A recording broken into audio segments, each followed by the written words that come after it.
Hello dear students, welcome to Kataria pharmacy. So students, कैसे हैं आप सब? आई होप सभी ठीक होंगे, सभी की स्टडी अच्छी चल रही होगी।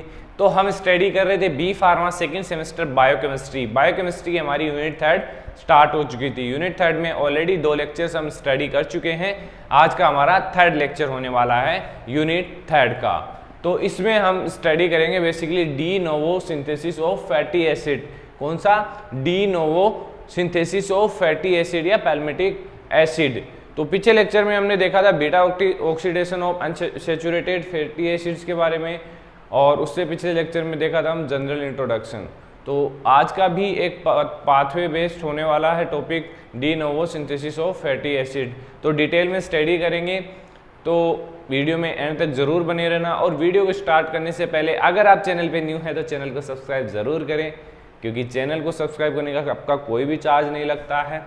आपको भी बेनिफिट होने वाला है इससे, और मुझे भी ऐसा लगेगा कि हाँ, मेरे साथ इतने स्टूडेंट जुड़ चुके हैं। तो बस ये एक मोटिवेशन का ही साधन है, बाकी इतना कुछ नहीं है। काफ़ी स्टूडेंट्स को लगता है कि सर के पास अच्छी खासी यूट्यूब से इनकम आती होगी, ऐसा कुछ नहीं है। यूट्यूब से बहुत ही कम, ना के बराबर इनकम आती है, ऐसा कुछ नहीं है। तो आप ऐसा मत सोचिए, आप बस सब्सक्राइब कर दीजिए चैनल को, और कुछ नहीं चाहिए मुझे आपसे। तो बात करते हैं D novo synthesis of fatty acids. तो फैटी एसिड्स आपने पहले भी देखा था कि एक कार्बोक्सी ग्रुप होता है विथ एक कार्बन चेन। एक स्मॉल कार्बोक्सी ग्रुप ऐड होगा किस मतलब कार्बन चेन के साथ। तो वो एक स्ट्रक्चर थी फैटी एसिड्स की। तो फैटी एसिड्स के बारे में जनरल डिस्कशन ऑलरेडी हमने कर लिया था। तो अब हमें यहाँ पे क्या करना है? Synthesis of fatty acids. तो बेसिकली जो बायोसिंथेसिस होता है, सिंथेसिस होता है फैटी एसिड्स का, वो बेसिकली लीवर्स में, किडनी में, या फिर लैक्टेटिंग जो मेमरी ग्लैंड्स होती हैं, एडिपोज टिश्यू होते हैं, उसके अंदर बेसिकली देखा जाता है। De novo synthesis of fatty acid और biosynthesis of fatty acid occur in liver, kidney, liver में होता है, किडनी में एडिपोज टिश्यू और लैक्टेटिंग जो मेमोरी ग्लैंड्स होती हैं उनके अंदर बेसिकली ये जो डी नोवो सिंथेसिस है वो होता है। तो ये चीज़ याद रखना, इससे लोकेशन पता रहेगी आपको कि जो ये D novo synthesis of fatty acids है वो कहाँ पे होता है। इसके अलावा acetyl co enzyme is source, main जो सोर्स होगा एनर्जी का वो होगा इसके अंदर एसिटाइल को एंजाइम। किसके अंदर? सिंथेसिस ऑफ फैटी एसिड के अंदर। Acetyl coenzyme is the source of carbon atom, while NADPH provide the reducing equivalents and ATP। इसके बाद क्या होगा? इसमें NADPH प्रोवाइड करेगा ATP and supply energy for fatty acid formation. Energy का supply करेगा कौन? NADPH in the form of ATP for the formation of fatty acids. The fatty acid synthesis occur in 3 steps. Basically 3 steps में हमारा fatty acid जो है उसका synthesis होगा, और लास्ट जो फाइनल प्रोडक्ट है हमें मिलेगा। फर्स्ट है production of acetyl coenzyme and NADPH। First step में प्रोडक्शन करेंगे किसका? एसिटाइल कोएंजाइम एंड NADPH का। सेकंड में conversion of acetyl coenzyme to malonyl coenzyme, malonyl coenzyme में कन्वर्ट होगा एसिटाइल कोएंजाइम। और लास्ट स्टेप है reaction of fatty acid synthase complex. Fatty acid synthase complex के साथ रिएक्शन होगी इसके अंदर। तो फर्स्ट देख लेते हैं production of acetyl coenzyme and NADPH। इस स्टेप में क्या है?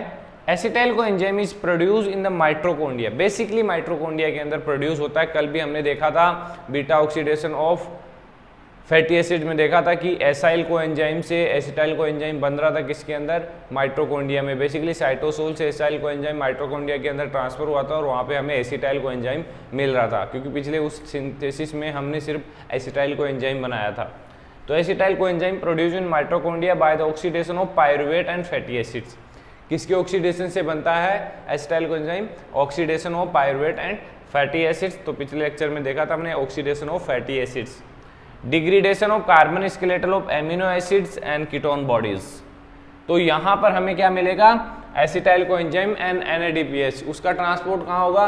Transport of acetyl coenzyme from mitochondria to cytosol के अंदर उसका ट्रांसपोर्ट होगा। Then degradation of citric acid in cytosol, citric in cytosol.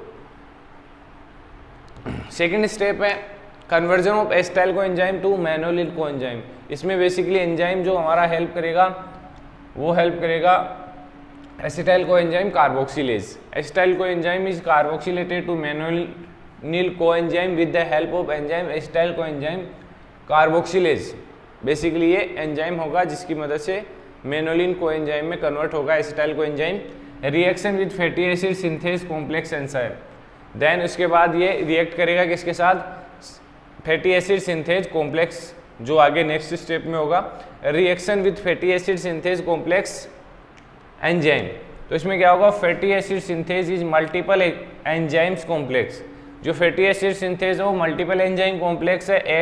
Act as dimer, dimer मतलब two with similar unit, two similar unit इसकी होगी, इसकी तरह एक्ट करेगा ये डाइमर की तरह, मतलब कि 2 यूनिट इसकी शो होगी। As malonyl coenzyme is synthesize and the remaining reaction occur with fatty acid synthase complex. मतलब कि एक तो जो यूनिट होगी वो मैनोलिन कोएंजाइम के साथ रिएक्शन करेगी और दूसरी वापस से फैटी एसिड सिंथेज कॉम्प्लेक्स के साथ रिएक्शन करेगी। तो ये हमारी 3 स्टेप्स कंप्लीट हो चुकी हैं। अब देख लीजिए आप पाथवे यहाँ पर हम ड्रॉ नहीं करेंगे, स्टेप्स मैंने आपको बता दिए, आप खुद भी बना सकते हैं। बाकी आप पाथवे देख सकते हैं D novo synthesis of fatty acids का। इस पाथवे से भी आपको काफ़ी हेल्प मिलने वाली है, समझ में आने वाला है आपको। पाथवे भी बहुत ही इंपॉर्टेंट होता है। बाकी जब हमारा सब्जेक्ट कंप्लीट होगा तो मैं आपको लास्ट में एक लेक्चर लेके आऊँगा जिसमें इंपॉर्टेंट पाथवेज के बारे में डिस्कस करेंगे, जो एग्ज़ाम में आने वाले हैं 100%, उनके बारे में हम डिस्कस करेंगे। बाकी जब तक हमारा सिलेबस कंप्लीट होता है तब तक आपको सभी टॉपिक्स स्टडी करने हैं, क्योंकि कोई सा भी टॉपिक आपके अकॉर्डिंग इम्पोर्टेंट हो सकता है, मैं बताऊंगा वो आपको। तो सभी टॉपिक्स आप एक बार तो सभी टॉपिक स्टडी कीजिए, देन मैं आपको बता दूंगा कि कौन से टॉपिक्स स्टडी करने हैं। तो बने रहिए हमारे साथ, मिलते हैं नेक्स्ट वीडियो में। धन्यवाद।